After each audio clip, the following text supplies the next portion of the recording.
Hello दोस्तों, कैसे हैं आप सब। आई होप आप सब बहुत अच्छे होंगे और स्वस्थ होंगे। तो चलिए हम क्लास 9 के चैप्टर 2 की एक्सरसाइज फर्स्ट लेकर के आ गए हैं। उससे पहले मेरे चैनल को सब्सक्राइब अगर आपने अभी तक नहीं किया है तो प्लीज़ मेरे चैनल को जा कर के सब्सक्राइब करें और इस वीडियो को लाइक करें। चलिए हम एक्सरसाइज 2.1 का क्वेश्चन नंबर फर्स्ट पढ़ते हैं और देखते हैं इसमें क्या लिखा हुआ है। क्वेश्चन नंबर फर्स्ट में लिखा हुआ है which of the following expression are polynomials in one variable and which are not, state reason of your answer. हमें कुछ कुछ पॉलिनोमियल्स दिए हैं और इनमें से कुछ पॉलिनोमियल्स हो सकता है ना भी हों। हमें इनको देखना है और बताना है कि इसमें से कौन से पॉलिनोमियल्स हैं और कौन से पॉलिनोमियल्स नहीं हैं। साथ ही साथ हमें इसमें बताना है कि इन वन वेरिएबल, पॉलिनोमियल तो होना चाहिए लेकिन किस में होना चाहिए, इन वन वेरिएबल। मतलब उसका वेरिएबल कैसा होना चाहिए, सिंगल होना चाहिए, वन वेरिएबल होना चाहिए। मतलब अगर हमारा एक पॉलिनोमियल है तो उसमें या तो x वेरिएबल ही हो या तो y वेरिएबल ही हो या अगर z वेरिएबल है, मतलब अल्फाबेट कैसा होना चाहिए, सिंगल अल्फाबेट होना चाहिए। या x हो पूरे पॉलिनोमियल में या y हो पूरे पॉलिनोमियल में। एक चीज़ तो ये हो गई और दूसरी चीज़ जो हमें याद रखनी है वो ये है कि पॉलिनोमियल होना चाहिए। और पॉलिनोमियल में हमारा जो वेरिएबल की पावर होगी वो क्या होगी, एक होल नंबर होना चाहिए। ऐसा नहीं हो सकता कि x की पावर 1/2 कर दिया या x की पावर -2 कर दिया, उसको हम पॉलिनोमियल में काउंट नहीं करेंगे। तो पहले हम चेक करेंगे ये पॉलिनोमियल है या नहीं है। अब अगर ये पॉलिनोमियल है तो ये वन वेरिएबल में है या नहीं है, ये हम चेक करेंगे। तो पहला देखते हैं इसका क्या लिखा हुआ है, 4x² - 3x + 7। इसमें हमारा वेरिएबल क्या है, ये x वेरिएबल है और ये x वेरिएबल है। ठीक है, हमारा जो x लिखे हुए हैं दोनों ये वेरिएबल है। अब साथ ही साथ जो इस x की पावर है ये इसमें 2 है और इसमें कुछ नहीं लिखा है, मतलब कि पावर कितनी है, 1 है। ठीक है, तो इसकी जो पावर है ये होल नंबर में है, मतलब ये पॉलिनोमियल है। अब इसका जो वेरिएबल है ये सिंगल है, सिर्फ x वेरिएबल है। तो हम इसमें लिख सकते हैं yes it is a one variable polynomial। ठीक है, yes it is a one variable polynomial और इसका वेरिएबल क्या है, इसका वेरिएबल है x। इसका वेरिएबल क्या है, x। ठीक है, पहला हो गया। दूसरा क्या लिखा हुआ है देखते हैं। दूसरे में लिखा हुआ है y² + √2। तो अभी देखते हैं, देखिए जो रूट लगा हुआ है वो 2 में लगा हुआ है और 2 हमारा वेरिएबल नहीं है, 2 हमारा कांस्टेंट है। तो कांस्टेंट की पावर कुछ भी हो सकती है चलेगी, लेकिन वेरिएबल की पावर कभी भी होल नंबर ही होनी चाहिए, उसके अलावा कुछ नहीं होनी चाहिए। अब यहाँ पे हमारा वेरिएबल तो एक ही है y, तो ये हमारा पॉलिनोमियल तो बन गया। अब y की पावर क्या है, 2, तो ये हमारा होल नंबर में है इसका पावर, तो ये एग्जैक्ट हमारा जो परफेक्ट पॉलिनोमियल है वो बन गया। मतलब वेरिएबल भी 1 है, पॉलिनोमियल भी है, तो हम इसको लिख सकते हैं yes it is a one variable polynomial.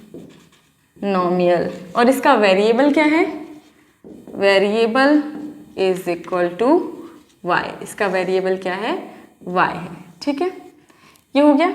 अब थर्ड देखते हैं, थर्ड में क्या लिखा हुआ है। थर्ड में लिखा हुआ है 3t + t√t। अभी देखो इसके पहले क्या हुआ था, जो रूट था वो 2 में था, कांस्टेंट में रूट चल सकता था। इस बार जो रूट है वो t में भी है और t ही हमारा क्या है, वेरिएबल है। अगर हम इसको सॉल्व करेंगे तो हम कैसे लिखेंगे, 3t की पावर 1/2। जब रूट हटता है तो पावर क्या लगती है, 1/2। और जो हमारी वेरिएबल की पावर होनी चाहिए, जैसे कि मैंने बताया पॉलिनोमियल में जो वेरिएबल की पावर होनी चाहिए ये होल नंबर होनी चाहिए। होल नंबर क्या होते हैं, 0 1 2 3 4 5 6, है ना, एंड सो ऑन। लेकिन कोई भी 1/2 1/5 1/8 ये होल नंबर नहीं होते हैं, तो ये होल नंबर में पावर इसकी नहीं है। तो हम इसको लिखेंगे no it is not a one variable polynomial. जब ये पॉलिनोमियल ही नहीं है तो ये वन वेरिएबल पॉलिनोमियल है या नहीं, इसके आगे की तो बात ही खत्म हो जाती है। ठीक है, अब इसके साथ साथ हम लिख सकते हैं because t have a root over it, because t have a root over it, t के ऊपर क्या लगा हुआ है, रूट लगा हुआ है, which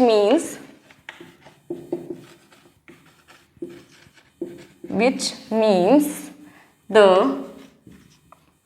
power of t is not a whole number, मतलब कि जो t की पावर है वो होल नंबर नहीं है, इसलिए हम इसको वेरिएबल नहीं लेंगे। ठीक है, इसको हम पॉलिनोमियल ही नहीं लेंगे, तो वेरिएबल की कोई बात ही नहीं है। ये हो गया थर्ड।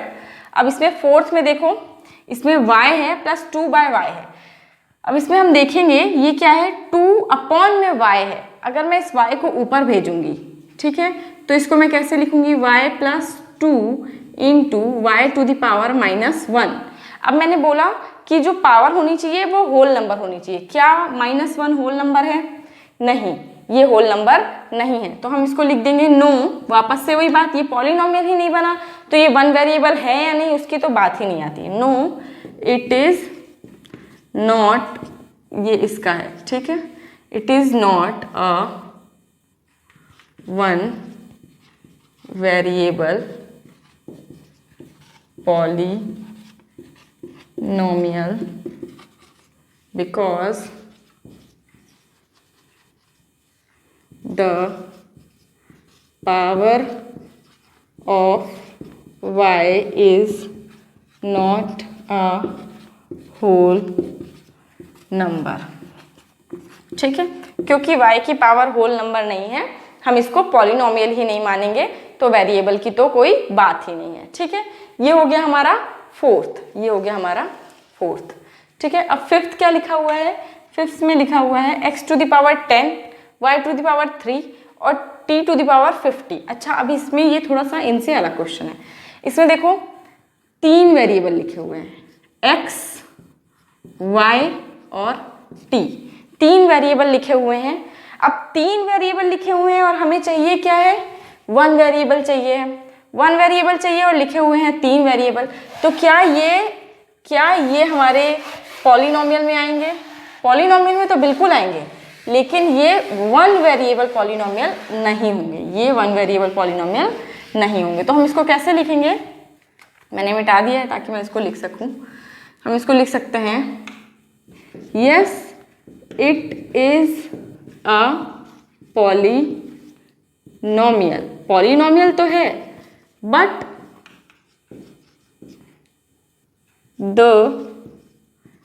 वेरिएबल्स आर 3, क्योंकि वेरिएबल कितने हैं, 3 हैं, therefore it is not a one variable polynomial. ठीक है, क्या बोल रहा है कि पॉलिनोमियल तो है, लेकिन ये 1 वेरिएबल पॉलिनोमियल नहीं है, क्योंकि इसके पास कितने वेरिएबल्स हैं, ऑलरेडी 3 वेरिएबल्स हैं, x है, y है, t है।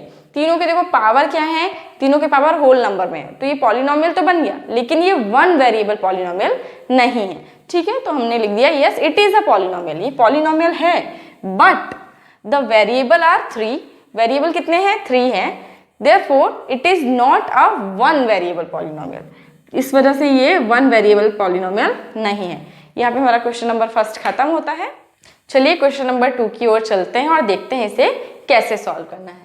क्वेश्चन नंबर 2 में लिखा हुआ है right the coefficient of x square in each of the following. बोल रहा है कि एक्स स्क्वायर के कोफिशिएंट लिखने हैं। हमें पता है कि एक्स स्क्वायर खुद क्या है, एक्स स्क्वायर क्या है, वेरिएबल है। क्या है, वेरिएबल है। इस एक्स स्क्वायर के आगे जो नंबर लिखा होता है, जैसे कि मैंने लिख दिया 2x स्क्वायर, जब मैंने लिखा 2x स्क्वायर तो ये 2 क्या होगा, ये 2x स्क्वायर का क्या होगा, कोफिशिएंट होगा। ठीक है, ये 2 क्या होगा, इसका कोफिशिएंट होगा। तो जो भी वैल्यू वेरिएबल के आगे लिखी होती है वो उसकी क्या होती है, कोफिशिएंट होती है। ये चीज़ हमें पता है। इस क्वेश्चन ने स्पेसिफाई कर दिया है कि सिर्फ हमें एक्स स्क्वायर को कोफिशिएंट बताने हैं, ठीक है। तो हम इन चारों क्वेश्चंस के, चारों पॉलिनोमियल्स के सिर्फ एक्स स्क्वायर के कोफिशिएंट बताएंगे। पहले में देखिए क्या लिखा हुआ है, 2 + x² + x। इसमें एक्स स्क्वायर कहाँ है, ये है। अब इस एक्स स्क्वायर में कोई वैल्यू तो आगे लिखी नहीं हुई है, तो हम इसको कैसे मान सकते हैं कि इसका मल्टीप्लिकेशन 1 से हुआ होगा, तब ये जाके क्या बना होगा, एक्स स्क्वायर बना होगा, ठीक है। तो हम इसको कैसे लिख सकते हैं, 1 × x² = x²। तो इसका जो कोफिशिएंट होगा वो क्या होगा, देयरफॉर, या फिर द कोफिशिएंट, सीधे हम लिख देते हैं, the coefficient of x² is 1। इसका जो कोफिशिएंट होगा इसके x² का क्या होगा, 1 होगा। सेकंड देखते हैं, सेकंड हमारा x² कहाँ पे है, ये है, ठीक है। इसके आगे भी कोई वैल्यू नहीं लिखी हुई है, इसके आगे भी कोई वैल्यू नहीं लिखी हुई है, तो इसका मल्टीप्लिकेशन 1 से करके हम निकाल सकते हैं इसका कोफिशिएंट, ठीक है। मतलब कि ये 1 से मल्टीप्लाई होके x² बना होगा, लेकिन इसमें एक माइनस लगा हुआ है, तो ये -1 से मल्टीप्लाई होके क्या बना होगा, -x² बना होगा। तो इसका कोफिशिएंट क्या हो जाएगा, the coefficient of x² is -1। इसका कोफिशिएंट क्या हो जाएगा, इसका कोफिशिएंट हो जाएगा -1। अब इसका थर्ड देखते हैं, थर्ड क्या लिखा हुआ है, π/2 x²। इसमें देखो x² के आगे वैल्यू लिखी हुई है, ठीक है, डायरेक्टली लिख दिया है इसने। तो हम लिखेंगे π/2 × x² किया होगा, तब जाके ये बना होगा π/2 x², ठीक है। तब ये जाके क्या बना होगा, π/2 x² बना होगा। अब इसके x² के आगे वैल्यू है, मतलब ये इसका क्या है, कोफिशिएंट है, ये π/2 x² का क्या है, कोफिशिएंट है। तो हम इसको कैसे लिख सकते हैं, हम लिखेंगे the coefficient of x² is π/2। क्या है इसका कोफिशिएंट, π/2 है, ठीक है। थर्ड क्या लिखा हुआ है, √2x - 1। क्या लिखा हुआ है, √2x - 1। अब देखो यहाँ पे कहीं पे भी x² ही नहीं है। जब x² ही नहीं है तो उसका कोफिशिएंट कैसे होगा, हमें तो सिर्फ x² का कोफिशिएंट बताना है। तो हम लिख सकते हैं x² is not present, x² he present नहीं है, therefore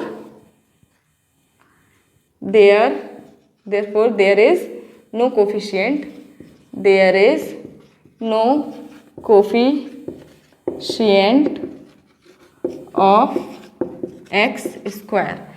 x² is not present, therefore there is no coefficient of x²। जब x² ही नहीं है तो उसका कोफिशिएंट कैसे हो सकता है, ठीक है।